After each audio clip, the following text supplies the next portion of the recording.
জাদু টাকাটি মাটির মধ্যে রোপণ করার সাথে সাথেই আশ্চর্যজনকভাবে সেখানে জাদু টাকার গাছ চলে বলি, রান্নাটা কি হলো?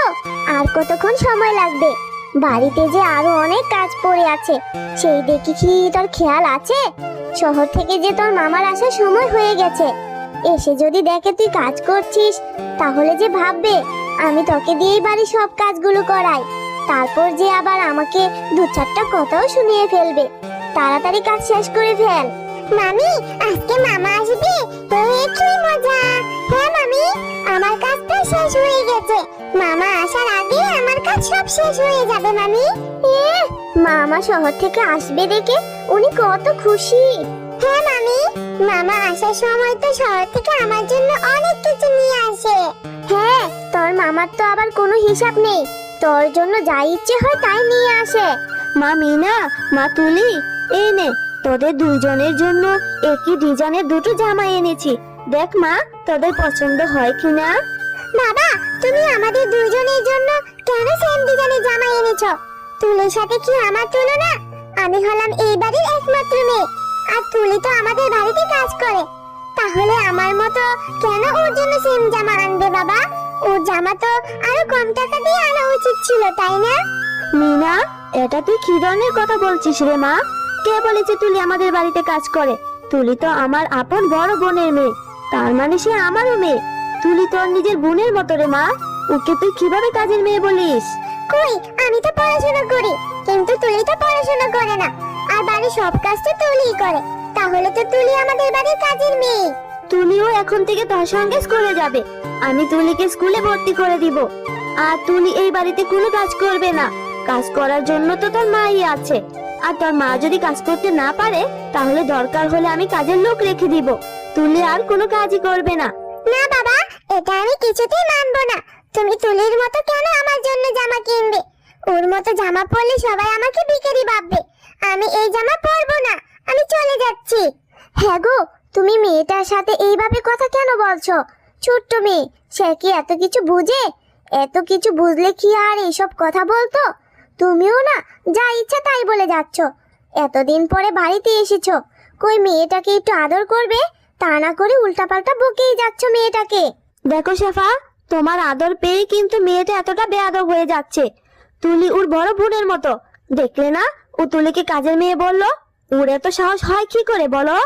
বাবা, তুমি এই তুলির জন্য আমাকে এতগুলো কথা শোনালে, আর আমি আজ যদি তুলির মতো জামা পরি, তাহলে তো সবাই আমাকে তুলির মতো ভিখারি ভাববে। আমার কি তুলির সাথে তুলনা? হ্যাঁ, আমি আর তোমার সাথে কথাই বলবো না। আমি এক্ষুনি এখান থেকে চলে যাব। কি রে মিনা, তোর মনটা এত খারাপ কেন? কি হয়েছে তোর, বল তো আমাকে। মিনা, আমি তোকে কতক্ষণ ধরে খুঁজছি। আমার কোনো জামা লাগবে না বোন, দুটো জামাই তুই নিয়ে নিস।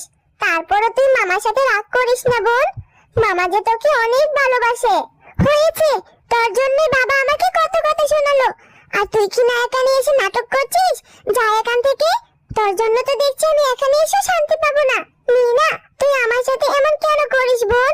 আমি তো তোর সাথে মিলেমিশে থাকতে চাই। তুই আমাকে এখনো নিজের বোনের মতো মেনে নিতে পারিস না কেন রে বোন? এই কাজের মেয়ে, তোকে আবার আমি কি মেনে নিব? হ্যাঁ, তুই তো আমাদের বাড়ির চাকর, আমার মায়ের হুকুম মতো কাজ করিস। শুধুমাত্র তোর জন্যই বাবা আমাকে আজ দেখতে পারে না। তুই এক্ষুনি এখান থেকে চলে যা বলছি। আমি তোর সাথে কোনো কথাই বলতে চাই না। এই তুলি, এই তুই এখানে বসে বসে কি খাচ্ছিস? এই চিপস, চিকেন ফ্রাই, জুস তোকে কে দিয়েছে? হ্যাঁ বোন, মামা তোমার জন্য এগুলো নিয়ে এসেছে। তোমারটা তো ঘরে রাখা আছে। আমাদের দুইজনের জন্য মামা এনেছে। এগুলো আমার, মামা আমাকে খেতে দিয়েছে, আর তোমারগুলো ঘরে রাখা আছে। কি, আমার বাগেরটাও তুই খেয়ে ফেলছিস আর বসে বসে মিথ্যা কথা বলছিস? দে বলছি, আমার খাবারটাকে আমি খেতে দিব না। এই চিপস, চিকেন ফ্রাই, জুস সব আমার, আমি তোকে এসব খেতে দিব না। এই কথা বলে তুলির কাছ থেকে খাবারগুলো মিনা নিয়ে যায়। মিনা, মিস না বোন, আমার যে বড্ড ক্ষুধা লেগেছে। তোর জন্য তো মামা এনেছে, তাহলে তুই আমার খাবারগুলো কেড়ে নিয়ে যাচ্ছিস বোন? মিস না বোন। মিনা, দিন দিন তো দেখছি তুমি অনেক বেয়াদব আর অসভ্য হয়ে যাচ্ছ। কেন তুমি তুলির খাবারগুলো ছিনিয়ে নিয়েছো? হ্যাঁ, আমি তো তোমার জন্য এই খাবারগুলো নিয়ে এসেছিলাম, তাহলে তুমি কেন তুলির খাবারগুলো ছিনিয়ে নিলে বলো? আমি কিন্তু তোমাকে বারবার করে বলছি, তুলি তোমার বোনের মতো। তাহলে তোমার তুলির সাথে কিসের এত সমস্যা বলো তো? বাবা, তুমি এই তুলির জন্য আমাকে একটু আদর করো না, সারাদিন শুধু বকতেই থাকো। কেন বাবা? তুমি যখন শহরে গিয়েছো তখন আমি তোমাকে কত মিস করেছি। ভেবেছিলাম তুমি এসে আমাকে অনেক আদর করবে, কিন্তু না, তুমি তো এই তুলির জন্য আমাকে শুধু বকেই যাচ্ছ। না মা, আমি তোমাকে একদমই বকিনি। আমি শুধু বলেছি তুলির সাথে ভালো ব্যবহার করতে। তুলি তো তোমার বোনের মতো। তুলির যে আমরা ছাড়া এই পৃথিবীতে আর কেউ নেই। তুমি এমন করলে যে তুলি অনেক কষ্ট পায় মা। আমি যে তোমরা দুইজনকে অনেক বেশি আদর করি, আর আমি তো সব সময় তোমাদের দুইজনের জন্যই সমান সমান করে খাবার, জামা কাপড় সবকিছু কিনে আনি। তারপরও তুমি তুলিরটা কেন নিয়ে যাও বলো আমাকে? তুমি যদি এরপরও তুলির সাথে এমন ব্যবহার করো, এর জন্য কিন্তু তোমাকে শাস্তি পেতে হবে। এসব বলার পরেও মিনা রাগ করে সেখান থেকে চলে যায়। বোন, তোমার হাতে তো দেখছি হাঁসের ডিম, এগুলো পড়ে গেলে তো ভেঙে যাবে। তুমি কি হাঁসের ডিম খাবে? দাও দাও, আমি তোমাকে হাঁসের ডিম সিদ্ধ করে দেই। না রে তুলি, আমি তো এই ডিমগুলো খাবো না। এই ডিমগুলো তো মাত্র বাবা এনেছে। আমি এইগুলো ভেঙে তোর কথা বলবো, যাতে করে বাবা তোকে অনেক বকা দেয় আর তোকে শাস্তি দেয়। তোর জন্য আমাকে অনেক কষ্ট পেতে হয়েছে, এবার তুই মজা বুঝবি। এই বলে সাথে সাথেই মিনা ডিমগুলো মাটিতে ফেলে দেয়, আর মাটিতে পড়ার সাথে সাথেই ডিমগুলো ভেঙে যায়। মা, বাবা, তাড়াতাড়ি এসে দেখে যাও তোমাদের আদরের তুলি এটা কি করেছে। তুলি তো হাঁসের ডিমগুলো ভেঙে ফেলেছে, তাড়াতাড়ি আসো। আরে আরে, এতগুলো হাঁসের ডিম কি করে ভাঙলো রে মিনা? মা, আমি তুলিকে বলেছিলাম একটা হাঁসের ডিম সিদ্ধ করে দিতে, কিন্তু তুলি বলল আমি কি তোদের বাড়ির কাজের মেয়ে যে তোকে হাঁসের ডিম সিদ্ধ করে দিব? এই কথা বলে সাথে সাথে আমার হাত থেকে ডিমগুলো নিয়ে মাটিতে ফেলে ভেঙে দিয়েছে। মা, কি সব বলছিস রে মিনা? এত দামি দামি হাঁসের ডিমগুলো তুলে কিনা ইচ্ছে করে ভেঙে দিল? হ্যাঁ গো, এবার তুমি কিছু একটা করো। তোমার আদরের ভাগ্নিকে তো কিছুই বলো না, সব সময় তো শুধু আমার মেয়েকেই বকাঝকা করো। আমার মেয়েটা নাকি বেয়াদব, অসভ্য। এবার যদি তুমি কিছু না বলো তাহলে কিন্তু আমার মেয়েকে নিয়ে আমি বাপের বাড়ি চলে যাব। তুলি, তোকে আমি আদর করি বলে তুই তো দেখছি মাথায় উঠে গেছিস।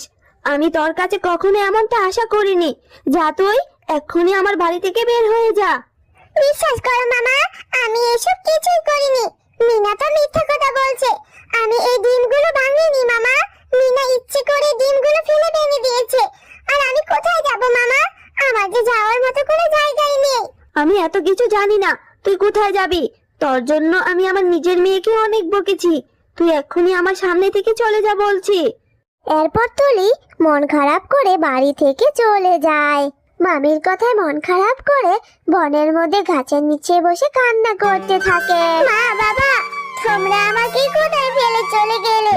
আমার যা আর ভালো লাগে না। তোমরা আমাকে তোমাদের সাথে করে নিয়ে যাও। আমি যা আর বাঁচতে চাই না।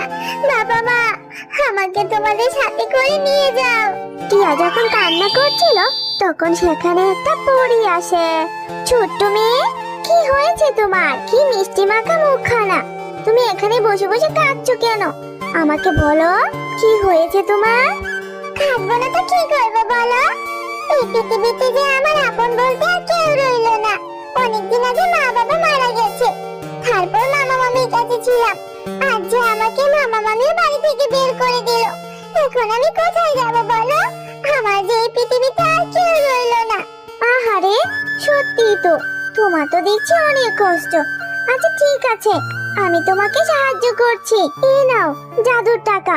এই টাকাটি নিয়ে তুমি বাড়ি ফিরে যাও, তাহলে দেখবে তোমার মামা মামি তোমাকে অনেক আদর করবে। তুমি এসব কি বলছো? এই টাকাটা নিয়ে গেলে কি মামা মামি আমাকে আদর করবে? আমাকে তো বরং উল্টো বকাঝকা করে আবার বের করে দিবে। না তুলি, এটা হলো জাদুর টাকা। এটা নিয়ে তুমি বাড়িতে রোপণ করলেই সাথে সাথেই জাদুর টাকার গাছ হয়ে যাবে, আর সেই গাছের টাকা কখনো শেষ হবে না। আর এটা দেখে তো তোমার মামা মামি অনেক খুশি হয়ে যাবে, তোমাকে অনেক আদর করবে। যাও, তুমি তাড়াতাড়ি বাড়ি ফিরে যাও। কি রে তুলি, তোকে না তোর মামা বাড়ি থেকে বের করে দিল? আবার কেন এসেছিস আমাদের সুখের সংসারে অশান্তি করতে? মামি দেখো, আমি তোমার জন্য কি নিয়ে এসেছি। এই যে দেখো, এটা হলো জাদুর টাকা। এই টাকাটি মাটিতে রোপণ করলে সাথে সাথে জাদুর টাকার গাছ হয়ে যাবে, আর সেই গাছের টাকা কখনোই শেষ হবে না। তুমি সেটা দেখে তো অনেক খুশি হয়ে যাবে মামি। তুমি আমাকে আর বকো না। কি সব বলছিস রে টিয়া? টাকার কি কখনো গাছ হয় নাকি? মামা তোকে বের করে দিয়েছে বলে তোর মাথা তো দেখছি পুরোই নষ্ট হয়ে গেছে। যা তো, গিয়ে রোপণ কর, দেখি কোথায় থেকে জাদু টাকার গাছ আসে। যা যা। এরপর টিয়া জাদু টাকাটি মাটির মধ্যে রোপণ করার সাথে সাথেই আশ্চর্যজনকভাবে সেখানে জাদু টাকার গাছ চলে আসে। আর সেটা দেখে মামি তো অনেক খুশি হয়ে যায়। ওরে বাবা, এটা তো দেখছি সত্যি জাদু টাকার গাছ। গাছে তো দেখছি শুধু টাকা আর টাকা। হ্যাঁ রে তুলি, এখন তো আমি অনেক বড়লোক হয়ে যাব।